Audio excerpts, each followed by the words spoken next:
Di video sebelumnya, kita telah belajar mengenai energi kinetik. Namun energi tidak terbatas sampai di situ. Ada yang namanya energi potensial, di mana energi potensial berkaitan dengan gaya yang bergantung pada posisi atau keadaan suatu objek relatif terhadap keadaan sekitarnya. Bingung? Oke. Salah satu contoh energi potensial adalah energi potensial gravitasi. Bayangkan, sekarang kamu sedang mengangkat kardus kosong bermasa 1 kg hingga ketinggian 1,5 meter, diukur dari permukaan tanah ya. Oh iya, sebelumnya apakah kamu masih ingat dengan hukum kekekalan energi? Apakah kamu juga masih ingat tentang materi gerak jatuh bebas di semester ganjil kemarin? Masih ingat? Good job! Mungkin kalian akan bertanya, memang kenapa kalau masih ingat? Oke, jadi begini. Sebelumnya kita mengetahui bahwa ketika suatu benda diangkat, kemudian dilepaskan, maka akan jatuh menuju pusat bumi. Fenomena ini dikenal sebagai gerak jatuh bebas. Mari kita analisis fenomena gerak jatuh bebas ini. Pada saat kardus bermasa 1 kg ini diangkat dan mencapai ketinggian 1,5 meter, apakah pada posisi ini kardus memiliki energi kinetik?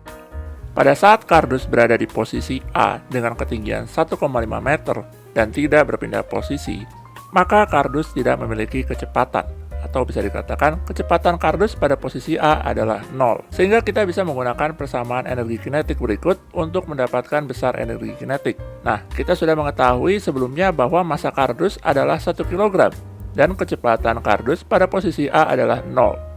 Sehingga kita bisa mengatakan bahwa kardus pada posisi A tidak memiliki energi kinetik karena energi kinetik pada posisi A sama dengan 0. Namun ketika kardus dilepaskan dan tepat menyentuh permukaan, kita sebut saja posisi B begitu ya. Apakah kardus akan memiliki energi kinetik? Ketika kardus tepat menyentuh permukaan tanah dengan kecepatan tertentu, katakanlah 5,5 meter per second, maka energi kinetik kardus di posisi B adalah EK sama dengan setengah mv kuadrat, di mana massa kardus adalah 1 kg, kemudian kecepatan kardus di posisi B adalah 5,5 meter per second. Maka energi kinetik kardus di posisi B adalah 15,125, atau jika menggunakan aturan angka penting, maka dapat dibulatkan menjadi 15 joule. Pertanyaannya adalah, dari mana energi kinetik tersebut berasal? Bukankah mula-mula kardus tersebut tidak memiliki energi kinetik? Nah, disinilah hukum kekekalan energi berlaku. Menurut hukum kekekalan energi tidak dapat diciptakan ataupun dimusnahkan. Energi hanya dapat berubah bentuk dari satu bentuk ke bentuk lainnya.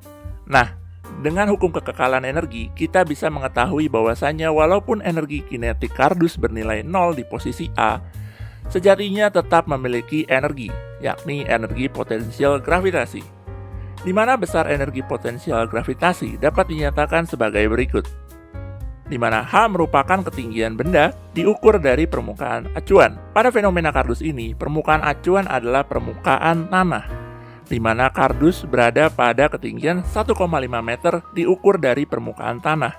Sehingga dapat diketahui bahwa besar energi potensial gravitasi yang dimiliki kardus adalah, wah, ternyata sama ya antara besar energi potensial gravitasi di posisi A dan energi kinetik di posisi B. Hal ini sesuai dengan hukum kekekalan energi. Hukum kekekalan energi secara khusus akan kita pelajari di video selanjutnya. Selain energi potensial gravitasi, ada juga energi potensial pegas. Untuk memudahkan kita dalam memahaminya, di sini saya memiliki sebuah pegas tekan sederhana. Bila saya tekan, pegas ini akan memiliki energi potensial pegas. Untuk menahan pegas tersebut pada kondisi ditekan seperti ini, dibutuhkan besar gaya tertentu yang sebanding dengan perubahan panjang pegas, atau secara matematis dapat dituliskan sebagai berikut. Apabila dilukiskan dalam bentuk grafik, maka akan membentuk garis lurus seperti ini, di mana K merupakan konstanta pegas dan X merupakan besar perubahan panjang pegas diukur dari keadaan setimbangnya. Keadaan setimbang pegas adalah keadaan di mana pegas tidak diregangkan ataupun ditekan seperti ini. Selain gaya yang diberikan oleh tangan saya kepada pegas, pegas juga memberikan gaya yang besarnya sama namun berlawanan arah. Persamaan ini juga dikenal sebagai hukum Hooke. Lalu bagaimana cara kita mengetahui besar energi potensial pegas? Apakah dengan mengetahui besar usaha yang dilakukan untuk menekan pegas, kita dapat mengetahui besar energi potensialnya?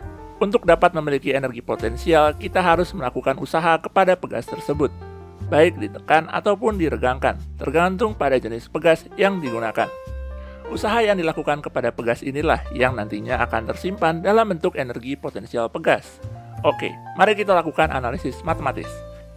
Dikarenakan usaha yang kita lakukan kepada pegas akan tersimpan menjadi energi potensial pegas, maka kita dapat menyatakan besar energi potensial pegas sebanding dengan besar usaha yang dilakukan. Masih ingat dengan grafik perubahan gaya terhadap panjang pegas ini? Nah, luas area di bawah grafik sebanding dengan besar usaha yang dilakukan loh. Dikarenakan luas area di bawah grafik membentuk bangun datar segitiga, maka energi potensial dapat kita nyatakan sebagai berikut, yakni energi potensial pegas sama dengan usaha sama dengan luas segitiga, yakni setengah dikali alas dikali tinggi. Di mana alas adalah perubahan panjang pegas X, dan tinggi adalah besar gaya F, di mana F sama dengan K dikali X. Sehingga energi potensial pegas sama dengan setengah dikali K dikali X kuadrat. Dengan K adalah konstanta pegas dan X merupakan perubahan panjang pegas diukur dari keadaan setimbangnya. Sekarang kita kembali ke pegas yang saya tekan sebelumnya. Berapakah besar energi potensial yang dimiliki pegas tersebut ketika pegas ini ditekan hingga panjang pegas berubah dari 90 mm menjadi 60 mm? Diketahui panjang pegas mula-mula adalah 90 mm atau sama dengan 0,09 meter. Panjang pegas setelah ditekan adalah 60 mm atau sama dengan 0,06 meter. Sehingga kita dapat mengetahui perubahan panjang pegas X, yakni 0,09 dikurangi 0,06, yakni sama dengan 0,03 meter. Kalau begitu, mari kita substitusikan besaran yang sudah kita ketahui ke dalam persamaan energi potensial pegas, yakni setengah dikali K dikali X kuadrat. Jadi besar energi potensial pegas tersebut adalah 4,5 K dikali 10 pangkat negatif 4 Joule. Apabila konstanta pegas K diketahui, maka bisa langsung kita substitusikan ke hasil akhir tersebut. Sekian dulu untuk video kali ini, semoga bermanfaat. Sampai jumpa di video selanjutnya. Stay curious, bye-bye!